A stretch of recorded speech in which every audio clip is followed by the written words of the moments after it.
ஒரு நாள் கடுமையான பசியால் வாடிய ஒரு ஓநாய் உணவு தேடி காட்டுக்குள் அலைந்து திரிந்தது. அதற்கு எங்கும் உணவு கிடைக்கவில்லை. மிருகங்களின் சுவடுகளும் இல்லை. பசி அதிகரிக்க அது போர்க்களம் இருந்த திசையை நோக்கிச் சென்றது. அங்கு மனிதர்கள் எல்லோரும் போயிருந்தார்கள்.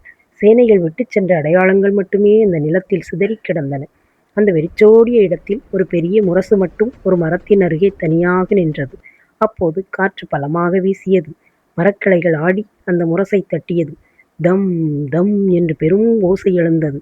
அந்த சப்தத்தை கேட்ட ஓநாய் அதிர்ச்சியடைந்து பயந்தது. இங்கே பெரிய ஆபத்து இருக்கிறது என்று நினைத்து ஓட முடிவெடுத்தது.